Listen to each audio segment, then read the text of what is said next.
Assalamualaikum warahmatullahi wabarakatuh. Salam sehat, salam semangat untuk kita semua. Jumpa lagi dengan saya Ali Fikri Hasibuan di mata kuliah Akuntansi Keuangan 2, Prodi Pendidikan Akuntansi. Nah, di mata kuliah ini merupakan mata kuliah lanjutan dari mata kuliah Akuntansi Keuangan 1 yang saudara dapatkan di semester yang lalu, semester kedua. Ini adalah merupakan mata kuliah kelanjutan.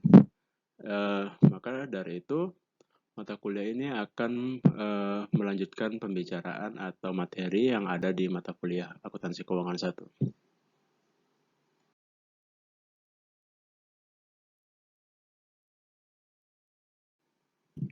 Oke, baik.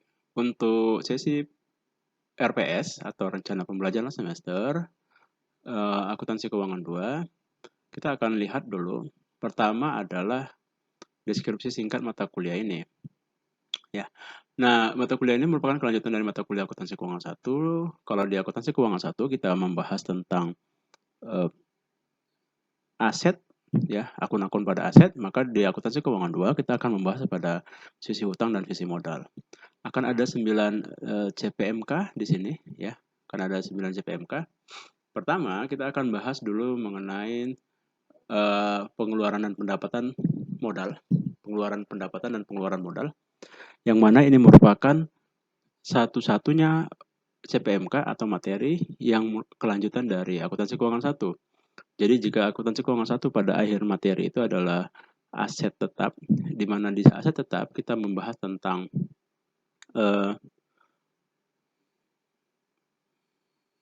perolehan aset tetap dan penyusutan, maka materi selanjutnya dari aset tetap itu adalah pengeluaran pendapatan dan pengeluaran modal. Di CPMK 2 dan CPMK 9 ini akan membahas tentang hutang dan modal. Di CPMK 2 kita akan bahas tentang aset tidak berwujud dan sumber daya alam. CPMK 3 kita akan bahas tentang hutang jangka pendek dan hutang jangka panjang. Di CPMK 4 kita akan membahas tentang modal saham dan laba ditahan. Di CPMK 5 kita akan membahas tentang perubahan prinsip, metode, dan koreksi kesalahan dalam akuntansi. Di CPMK 6 kita akan mampu menyusun jurnal. Ini saya kira bukan jurnal penyesuaian ya. Koreksi kesalahan. Ya. CPMK 7 kita akan mampu menjelaskan pengakuan pendapatan. CPMK 8 ini tentang akun sewa guna usaha atau leasing. CPMK 9 ini menyusun laporan arus kas.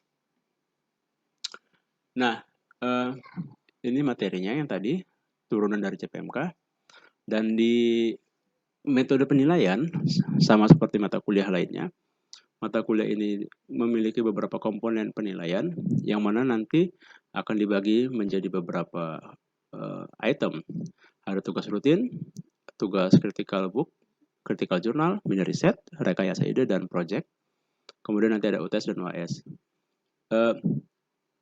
Mungkin ada pertanyaan, kenapa persentase nilai tugas itu kecil, tidak sebesar UTS dan UAS? Perlu dipahami bagi mahasiswa sekalian, bahwasannya fungsi dari tugas itu adalah sebagai sarana atau media untuk menguatkan atau menambah pemahaman materi atau pemahaman pengetahuan siswa terhadap sebuah materi.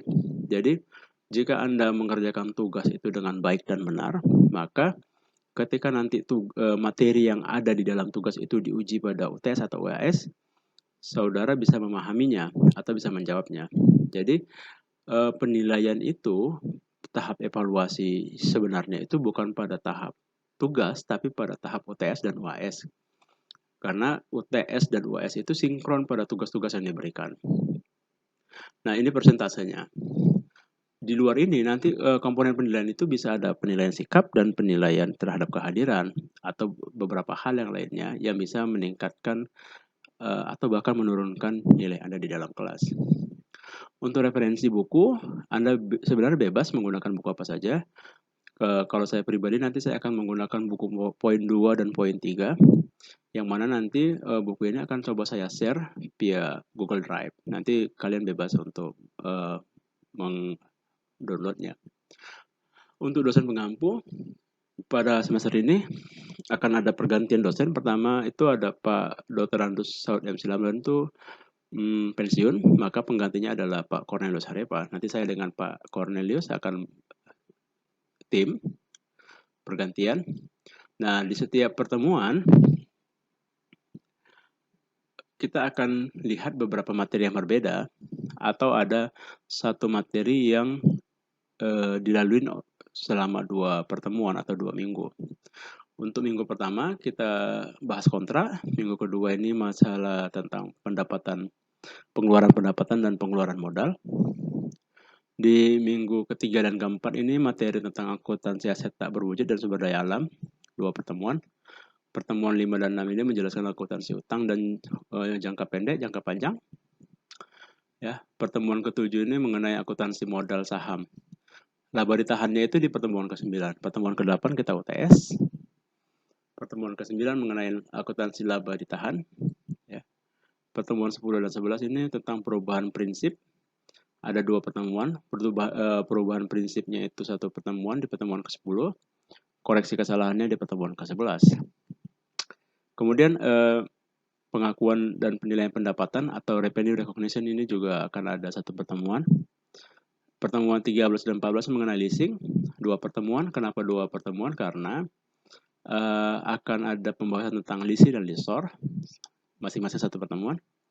Dan pertemuan terakhir materi adalah mengenai laporan arus kas, pendekatannya nanti metode langsung dan metode tidak langsung. Di pertemuan ke-16 kita akan bahas tentang, bukan bahas tapi final test atau ujian akhir semester. Nah, saya kira itu gambaran tentang RPS yang nanti menjadi guideline bagi kalian mengikuti perkuliahan ini selama 1 semester. Selanjutnya mengenai absensi, nanti akan dilakukan setiap pertemuan. Jadi nanti akan ada link yang akan diberikan. Mungkin linknya akan tetap sama, menggunakan link yang sama selama 1 semester, tapi hanya ada password yang berbeda-beda setiap pertemuan, dan password itu akan didapatkan di materi pada Zoom atau pada materi YouTube, ya. Nah, itu akan kita berikan passwordnya atau keywordnya, ya. Kemudian untuk model pembelajaran kita akan menggunakan blended learning karena masih dalam suasana COVID-19 pandemi, maka kita akan pembelajarannya full daring, ya, dengan model blended learning. Nah, di dalam model blended learning ini kita akan menggunakan pendekatan sinkronus dan asinkronus. Artinya dalam pendekatan sinkronus kita akan tatap muka langsung via Google Meet. Sementara untuk pendekatan asinkronusnya itu akan dilakukan via Google Classroom. Ya, nanti akan saya share bentuk Google Classroom-nya. Nah, kenapa harus ada sinkronus dan asinkronus? Ini untuk memudahkan kita atau memudahkan saudara memahami materi. Mungkin kita akan lakukan dulu asinkronusnya, penguatannya nanti pada sinkronus. Begitu seterusnya. Jadi bila ada kendala atau materi yang tidak dipahami pada saat asinkronus, maka nanti bisa di cross check atau bisa dikonfirmasi pada saat sinkronus pertemuan di Google Meet. Dalam sinkronus juga nanti mungkin akan ada penguatan pada tugas-tugas. Nah, tugas-tugas itu yang tadi sudah kita sampaikan pada sesi yang sebelumnya.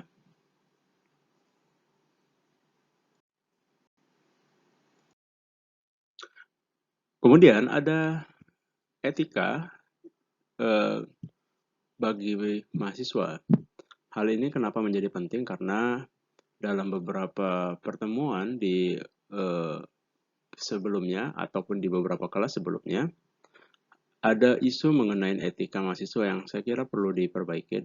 Karena begini, di dalam pencapaian ilmu pengetahuan, puncak dari ilmu pengetahuan itu adalah bukan Anda menjadi seseorang yang pintar, tapi menjadi orang yang berakhlak mulia atau menjadi orang yang mempunyai etika, ya.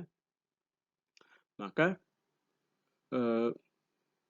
sia-sia saja kalau misalnya apa yang Anda pelajarin itu tidak dibarengi dengan etika, baik di dalam kelas ataupun di luar kelas. Ini merupakan salah satu bentuk etika mahasiswa menghubungi dosen melalui telepon, SMS, atau WA. Ini hanya sekedar pemberitahuan saja, bukan menjudge bahwasannya mungkin apakah kelas ini memiliki etika yang bermasalah.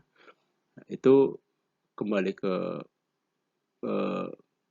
kalian masing-masing. Apakah kalian merasa selama ini etika kalian bermasalah atau tidak? Maka tapi baiknya adalah kalian perlu atau kita sama-sama memperbaiki diri supaya kedepannya kita dapat memperbaiki etika kita masing-masing. Nah,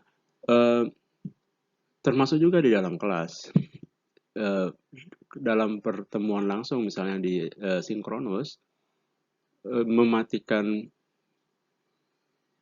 video ketika dosen sedang mengajar atau sedang memberikan materi itu juga menunjukkan etika yang tidak baik, ya. Tidak adanya respon, kemudian diam saja, atau hal-hal yang lainnya yang tidak menunjukkan etika yang baik, saya kira itu bisa diperbaiki ke depannya. Ya, baik. Oke, saya kira itu mengenai kontrak kita pada hari ini. Harapannya mahasiswa semua bisa tetap semangat untuk mengikuti perkuliahan sampai akhir semester.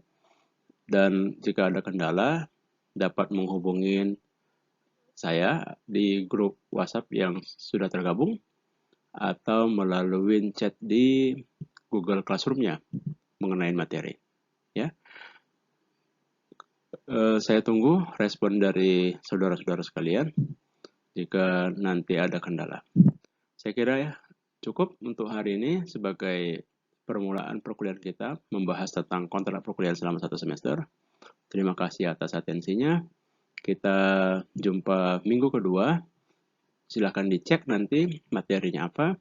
Kemudian dicek pada laman Google Scholar-nya, akan ada materi di situ dan penguatan di situ. Dan apa saja yang harus Anda lakukan atau tugas-tugas yang akan Anda terima. Baik, terima kasih atas atensinya. Kita jumpa minggu depan. Tetap sehat, tetap semangat. Assalamualaikum warahmatullahi wabarakatuh.